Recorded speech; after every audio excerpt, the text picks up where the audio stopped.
Shalom saudara-saudara yang dikasihi Tuhan Yesus Kristus, salam sejahtera buat saudara semua dimanapun saudara berada. Damai dan sukacita oleh Roh Kudus melimpah senantiasa dalam hati dan kehidupan saudara semua.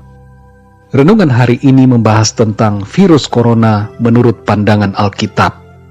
Fenomena penyebaran dan korban yang berjatuhan dari virus corona membuat kita bertanya apa sebenarnya yang sedang terjadi.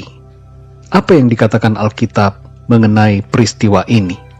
Saudara yang dikasihi Tuhan, kita semua saat ini sedang hidup dalam periode akhir zaman.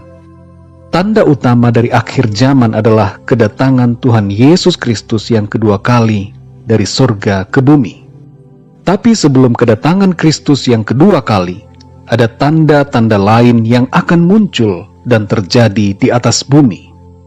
Rasul Yohanes menerima pewahyuan dari Tuhan mengenai apa yang akan terjadi sebelum kedatangan Tuhan ke bumi.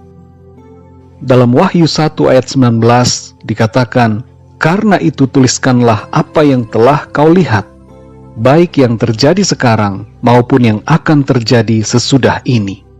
Di antara yang dilihat oleh Rasul Yohanes, salah satunya tertulis di dalam Wahyu 6 ayat yang ke-8. Dikatakan demikian, "Dan aku melihat, sesungguhnya ada seekor kuda hijau kuning, dan orang yang menungganginya bernama Maut, dan kerajaan maut mengikutinya. Dan kepada mereka diberikan kuasa atas 1/4 dari bumi, untuk membunuh dengan pedang, dan dengan kelaparan dan sampar, dan dengan binatang-binatang buas yang di bumi." Saudara yang dikasihi Tuhan, dalam bahasa aslinya, kata sampar ini disebut sebagai thanato, yang artinya plak, atau suatu wabah penyakit yang luar biasa efeknya pada manusia. Perhatikan ayat-ayat dalam Wahyu 6 ayat yang ke-8 ini, bahwa maut ini terjadi oleh karena pertama, pedang, yang berbicara tentang peperangan, konflik dan pertikaian yang besar. Kedua, kelaparan. Tiga, wabah penyakit. Yang keempat, binatang. Terjemahan aslinya berbicara tentang binatang liar. Hal ini berhubungan dengan serangan binatang baik langsung maupun tidak langsung, nampak atau tidak nampak, disadari atau tidak disadari, yang menyebabkan kematian atau penyakit parah yang berujung pada kematian.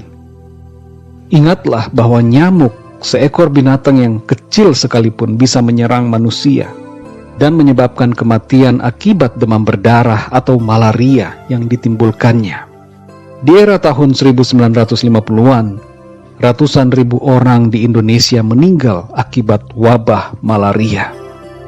Saudara yang dikasihi Tuhan, ayat 8 dari Wahyu 6 mengatakan bahwa ada 1/4 populasi manusia di bumi yang akan dibunuh dan mati.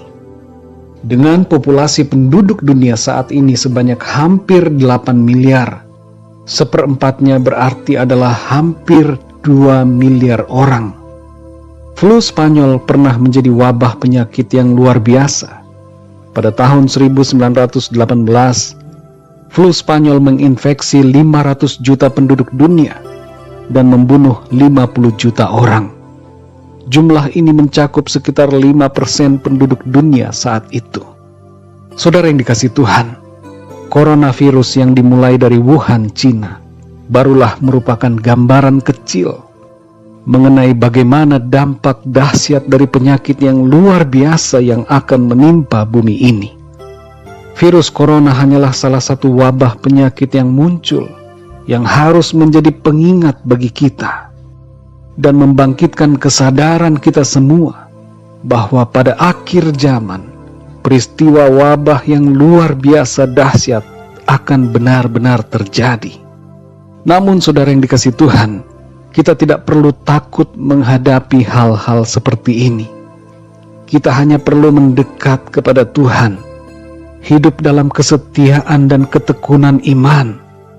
Persiapkanlah diri kita dalam menghadapi kedatangan Tuhan Yesus dengan cara hidup dalam kebenaran, kekudusan, dan kesetiaan. Pertahankan iman selalu kepada Tuhan.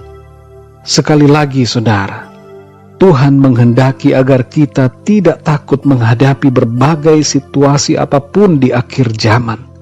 Sebab ada perlindungan dari Tuhan. Ada jalan keluar dari Tuhan. Tuhan akan melindungi dan meluputkan kita anak-anaknya.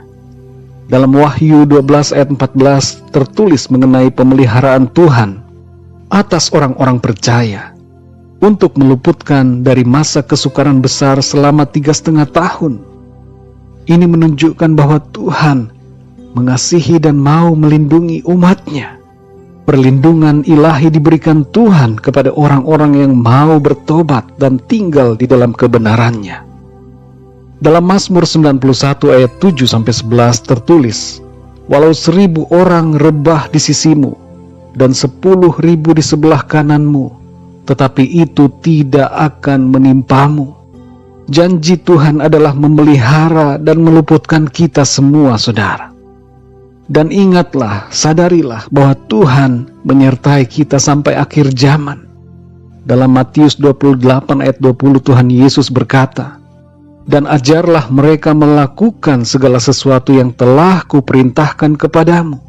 Dan ketahuilah, aku menyertai kamu senantiasa sampai kepada akhir zaman.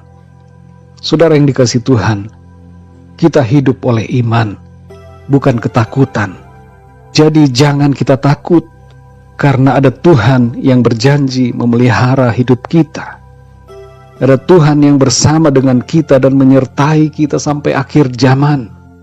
Bagian kita adalah beriman teguh, melakukan kehendak-Nya, dan setia selalu sampai akhir.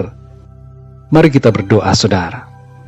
Bapa di dalam surga, kami mengucap syukur untuk firman-Mu yang memberikan janji kepada kami bahwa Tuhan melindungi dan memelihara kehidupan kami, serta Engkau menyertai kami sampai kepada akhir zaman. Kami berdoa saat ini untuk setiap orang yang mengalami situasi sulit dalam hidupnya, terlebih khusus para korban dari virus corona yang saat ini menjadi wabah di beberapa tempat. Kami berdoa agar Tuhan Engkau memulihkan dan menyembuhkan orang-orang yang mengalami sakit akibat virus ini. Kami berdoa untuk kota-kota di Cina, agar Tuhan Engkau memulihkan kota-kota ini. Dan kami berdoa agar Tuhan Engkau mencurahkan hujan keselamatan, anugerah dan kasih-Mu bagi bangsa Cina, agar mereka boleh mengenal Engkau dan datang kepadamu, ya Tuhan Yesus. Kami berdoa untuk perlindungan Tuhan bagi setiap anak-anak-Mu dimanapun di seluruh dunia. Dan kami berdoa untuk bangsa kami Indonesia, agar juga Tuhan Engkau memagari dengan kasih-Mu.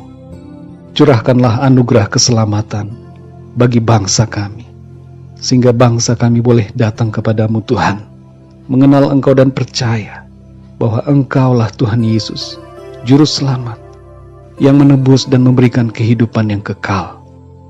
Terima kasih Tuhan, pimpinlah hidup kami agar kami selalu setia, percaya kepadamu, dan senantiasa hidup dalam iman, tidak takut dalam menghadapi situasi apapun. Sebab Engkau Tuhan ada bersama dengan kami, menyertai hidup kami, memelihara dan melindungi kami, serta memberkati kami semua. Terima kasih Tuhan. Di dalam nama Tuhan Yesus Kristus kami berdoa dan mengucap syukur.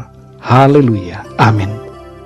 Puji Tuhan, saudara yang dikasihi Tuhan, saya percaya firman Tuhan menjadi berkat dan kekuatan buat kita semua.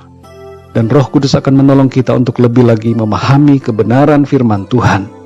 Tuhan Yesus memberkati saudara semua. Sampai jumpa dalam renungan yang berikutnya. Haleluya.